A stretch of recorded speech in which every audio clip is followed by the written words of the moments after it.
Kalau kita melihat bagaimana Rasulullah Sallallahu Alaihi Wasallam memilih pekerjaan, ini penting jadi pelajaran kepada kita. Apa tipsnya ya mencari kerja? Ini banyak sekali kita ini nggak banyak coba-coba sehingga banyak modal habis. Mau kerja ini coba-coba, kerja itu coba-coba. Maka bapak-bapak yang dimuliakan Allah, jamaah yang dimuliakan Allah, pastikan pekerjaan itu ada norma-norma yang kita pahami. Yang pertama adalah optimisme. Rasulullah sallallahu alaihi wasallam bersabda dalam hadis ini, sesungguhnya Roh Kudus Jibril telah membisikkan ke dalam batinku bahwa setiap jiwa tidak akan mati sampai sempurna ajalnya dan dihabiskan semua jatah rezekinya. Jadi antum tidak bakal meninggal kalau enggak semua telah rezeki kita diberikan oleh Allah. Kalau masih punya 1.000 rupiah jatah rezeki kita enggak akan mati tuh. Jadi kita akan mati kalau semua rezeki kita sudah Allah berikan habis. Baru kita wafat. Artinya optimislah, kata Nabi, seandainya di tangan kananmu masih ada bibit, kamu sudah sakarat, tanam ia. Betapa Rasulullah itu memberikan semangat kepada kita. Jadi tidak akan mati seseorang sampai rezekinya itu sempurna. Yang kedua, pastikan pekerjaan kita halal. Karena harta itu halal mencarinya, halal pula membelanjakannya. Dan ini tugas para ibu, para istri kita di rumah, yang menjadi penguat kita untuk menentukan halal dan haram pekerjaan itu ditentukan oleh para istri. Karena istri itu tugasnya menjadi auditor, mengaudit hasil suami. Jangan cuma ibu-ibu itu alhamdulillah, suaminya bawa penghasilan alhamdulillah. Tanya, Mas, insya Allah di dunia kami sanggup lapar, tapi kami tidak mungkin bisa sanggup lapar untuk di akhirat. Bawa makanan yang halal pada kami. Dibawa 5 juta alhamdulillah, 10 juta alhamdulillah, 100 juta alhamdulillah, KPK datang alhamdulillah. Istri itu menjadi auditor, mengaudit hasil suami. Itu tugas istri. Ya, bukan cuma ia menerima dan membelanjakan. Jadi cari pekerjaan yang halal, wahai umat manusia, bertakwalah kepada Allah, dan tempuhlah jalan yang baik dalam mencari rezeki. Karena sesungguhnya tidaklah seorang hamba akan mati hingga ia benar-benar telah mengenyam seluruh rezekinya, walaupun terlambat datangnya. Maka bertakwalah kepada Allah dan tempuhlah jalan yang baik. Berkali-kali ini diulang-ulang. Tempuhlah jalan yang baik, maksudnya yang halal.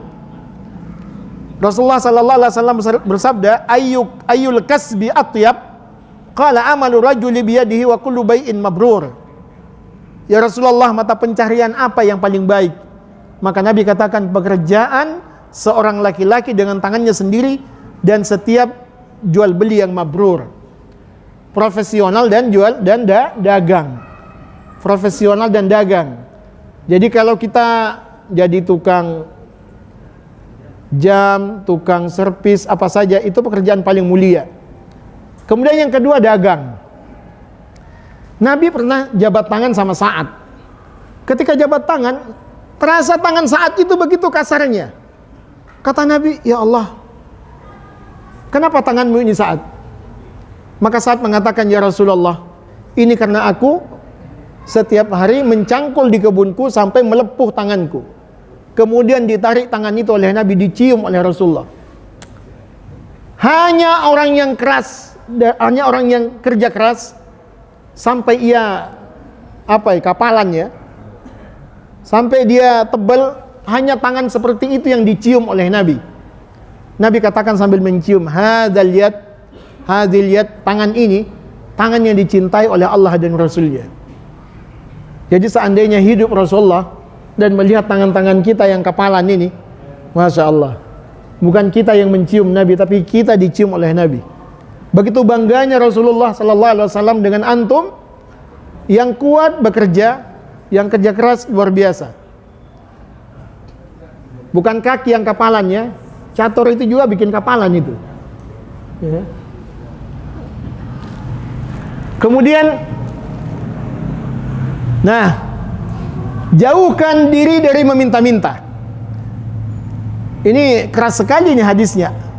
Ma yazalu rajulu yas'alun nasa hatta ya'tiya yaumal qiyamah laisa fi wajhihi muz'atul lahmin.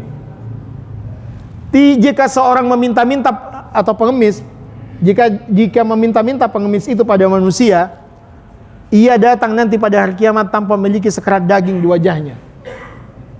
Kalau dia itu menjadikan mengemis itu sebagai pekerjaan. Kalau mengemis itu karena dia memang tidak bisa makan, ya, karena tidak mampu bekerja, bukan pekerjaan, maka itu menjadi tugas panitia zakat, ya, tugas setiap masjid. Gak mungkin ada orang yang tidak mampu kemudian yang meminta-minta. Ada satu desa di Indonesia ini, di satu kecamatan, saya pernah berkunjung ke desa itu. Semua satu desa itu kebanyakan penduduknya meminta-minta, pengemis. Tapi rumahnya lantai 2, mewah sekali. Dia datang ke Bali kalau bulan puasa, ya. Di Bali ini juga ada, tapi itu di Jawa, ya. Itu sudah kita bantu pemberdayaan, dikasih mesin jahit, dikasih untuk tambal ban itu mesin kompresor, dikasih lagi macam-macam mesin, semua nggak ada yang berhasil, tetap kembali menjadi pengemis. Bahkan siapa yang mau pada anaknya harus jadi pengemis dulu. Jadi itu dulu, ya. Saat ini masih banyak demikian. Nah, itu sulit sekali kalau sudah mental yang miskin. Kalau masih kita betul-betul miskin, kita masih bisa move on, bisa berusaha dengan apa yang kita bisa. Tapi kalau sudah mental kita mental pengemis, itu susah dirubah. Man sa'ala min ghairi fakrin faka'annama ya'kulu jamra. Barang siapa yang meminta-minta padahal dirinya tidak fakir, maka ia seakan-akan memakan bara api. Astagfirullah, ya. Kita ini kadang-kadang dididik menjadi pengemis, ya. Saya bilang kepada, astagfirullah, ya, yang ngurusi anak yatim, jangan terus-terusan anak yatim itu hanya dikasih amplop gitu. Kita khawatir mentalnya nanti jadi mental pengemis, susah untuk bangkit. Rasulullah yatim, tapi Nabi ngembala kambing. Rasulullah yatim, tapi Nabi ikut berdagang. Kemudian ada juga aturan-aturan kita ini yang menuntut kita untuk menjadi pengemis. Dulu ada namanya bantuan langsung tunai. Gara-gara itu banyak orang yang tidak miskin jadi miskin mendadak, supaya dapat bantuan. Kita udah tahu nggak di sini? Itu jatah untuk orang nggak mampu, tapi antum nyerobot. Padahal antum ini bukan fakir, kemudian ngambil BLT itu. Antum sama makan dengan bara api.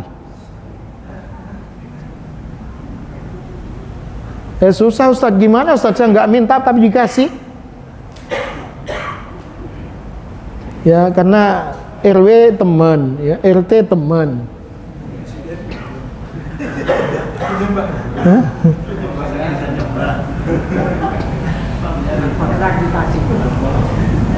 Gak, ini jangan jadi alasan semua dapat Ustaz. Semua dapat, tapi tujuan peruntukan program itu untuk yang tidak mampu.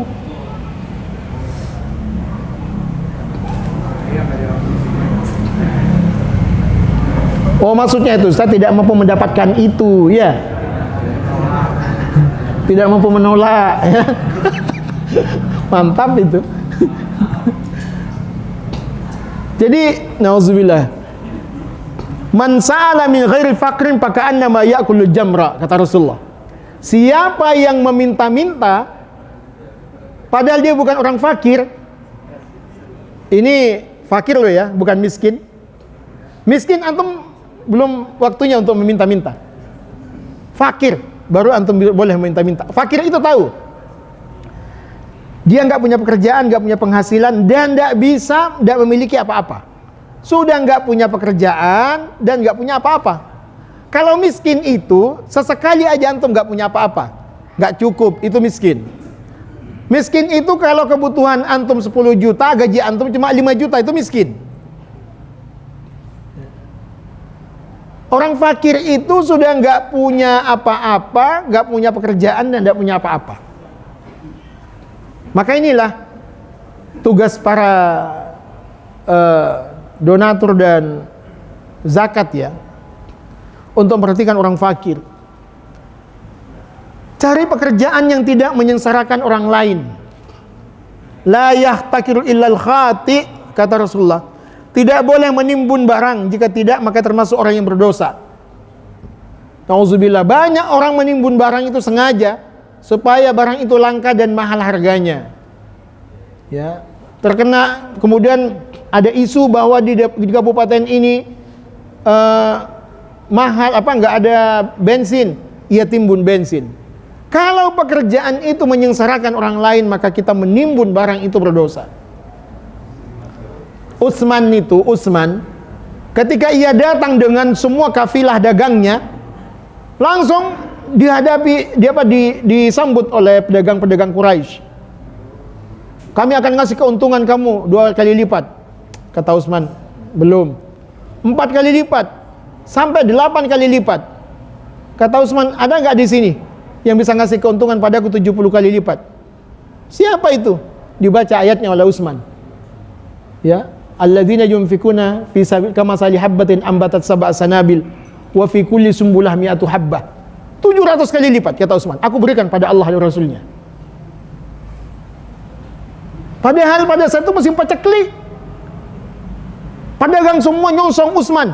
Aku ngasih keuntungan padamu 2 kali lipat, 3 kali lipat, 4 kali lipat, 5 kali lipat, sampai 8 kali lipat. Tapi Utsman katakan Allah 700 kali lipat.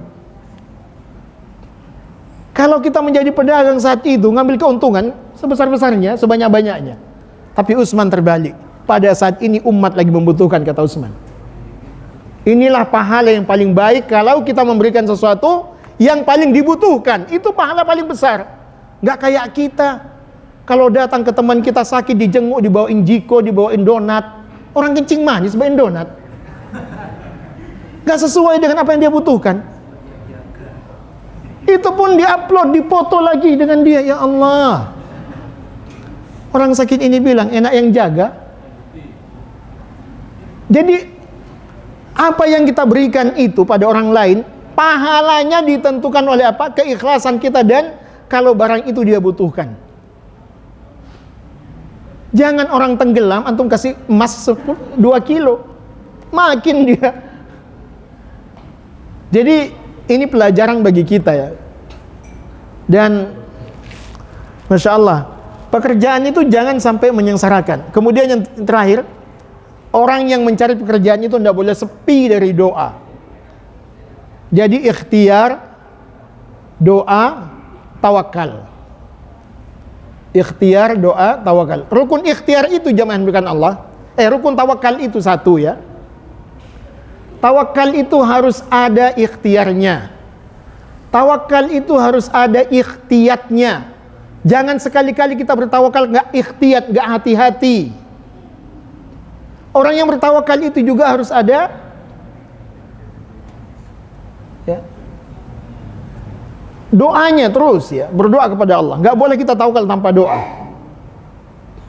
Jadi mesti hati-hati, mesti berusaha dan mesti berdoa. Itu rukun dari tawakal. Maka Rasulullah sallallahu alaihi wasallam mengajarkan kita doa, Allahumma kfini. Coba cukup ya. Tidak ada doa ya Allah kayakan aku. Lebih baik doa ini antum baca, ya Allah cukupkan Aku pas mau umrah cukup, pas mau beli mobil cukup, pas mau nikah lagi ya Allah, semangat sekali. Menikah lagi itu bukan syaratnya karena punya harta, ya. Atau mau nyontohin Nabi, meninggal dulu yang pertama, mau?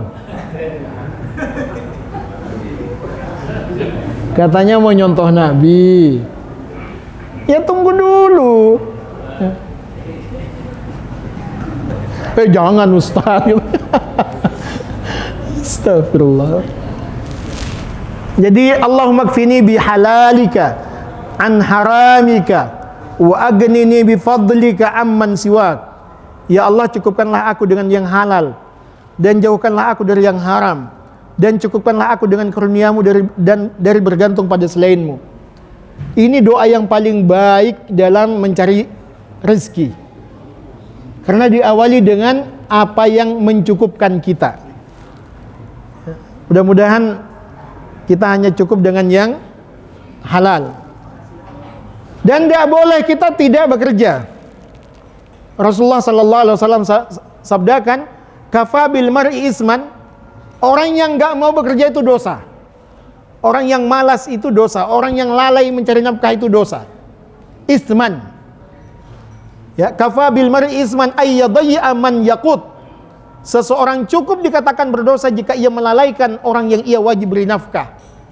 Kalau ada tanggungan kita tidak kita beri nafkah, maka kita yang berdosa. Dan kita mesti bekerja selalu profesional, ya. Rasulullah bersabda, "Innallaha tabaraka wa ta'ala yuhibbu an amila ahadukum amalan ayyutqinah." Rasulullah bersabda, sungguhnya Allah mencintai jika seseorang itu bekerja dengan profesional.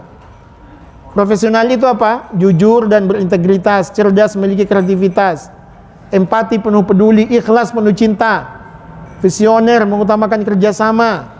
Maka inilah yang disebut dengan orang yang profesional bekerja. Jadi jamaah mulakan Allah, Rasulullah ini luar biasa bagi kita. Tidak sekedar ia menjadi contoh di dalam beribadah. Wabtaghi fima atakallahu daral akhirah wa la tansa nasibaka minad dunya. Kejar akhiratmu, tapi jangan lupa duniamu, karena dunia itu adalah sarana kita untuk menggapai surga. Maka wajib kita untuk kaya agar kita bisa membeli surga. Wajib kita untuk kaya agar kita bisa memenuhi kebutuhan kita. Wajib kita untuk kaya dengan bekerja agar kita bisa beribadah dengan sempurna. Umrah butuh duit, sholat butuh duit, masjid butuh duit. Kemudian wajib kita bekerja juga, dan kita wajib kaya supaya kita bisa membantu dakwah dan perjuangan ini. Ya. Apa gunanya kita punya uang? Satu, untuk kebutuhan kita, agar untuk kebutuhan hidup kita. Yang kedua, untuk ibadah kita. Yang ketiga, untuk perjuangan. Yang keempat, untuk merancang generasi yang terbaik di masa depan, menyekolahkan anak-anak kita. Itu empat itu tujuan kita untuk bekerja, untuk mencari nafkah. Untuk kebutuhan hidup kita. Yang kedua, untuk ibadah kita, untuk perjuangan, dan untuk menyekolahkan anak kita agar ia menjadi pembuka pintu surga bagi kita.